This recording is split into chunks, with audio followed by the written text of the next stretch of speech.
미국과 한국 두 나라의 전시작전 통제권 전환 논의와 관련해 전환 시기를 오판할 경우 한국의 안보를 크게 위협할 우려가 있다고 전직 주한미군 사령관들이 경고했습니다. 한국군의 작전 수행 능력뿐 아니라 한국 전역을 타격할 수 있는 북한의 핵무기 능력을 고려해야 한다면서 북한의 완전한 비핵화 때까지 전작권 이양 논의를 영구 중단해야 한다는 지적도 나왔습니다. 김시영 기자가 보도합니다.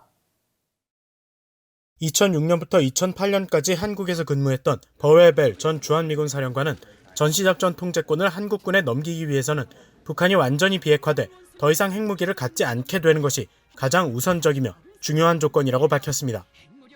자신이 재직하던 시절과 지금은 한반도 안보 환경은 급격하게 달라졌다면서 도발적이고 핵무기로 무장한 북한에 맞서 한국에 핵우산을 제공하고 있는 미국이 전쟁을 주도할 권한을 유지하는 것이 100% 필요하다는 것입니다.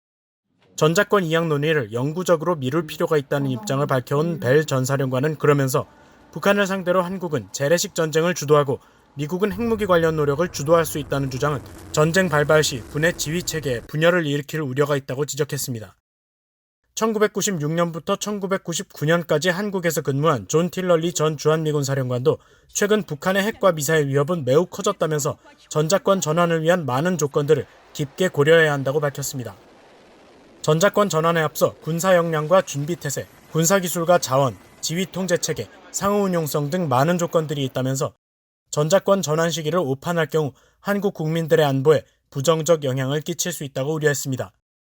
앞서 에이브람스 사령관은 지난 10일 미국 전략국제문제연구소 CSIS 토론회에서 전작권 전환과 관련해 아직 할 것이 많다고 밝혔습니다. 특히 미래연합사 능력 검증 3단계가 마치 전작권 전환 조건의 전부로 잘못 알려져 있다면서 그 3단계는 한국군이 갖춰야 할 핵심 군사 능력 중 극히 일부분일 뿐이라고 지적한 바 있습니다. So there's a whole list of things associated with that. There's 26 specific critical military capabilities in Condition 1 alone.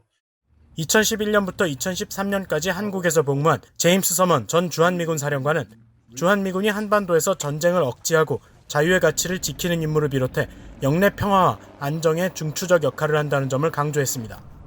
서먼 전 사령관은 그러면서 어떠한 상황에서도 주한미군은 미한동맹 간 상호방위조약 의무를 계속 이행할 것이라면서 북한과는 단지 휴전 상태에 있다는 사실을 상기시키고 주한미군은 전쟁을 막기 위해 한국에 있다는 점을 거듭 강조했습니다.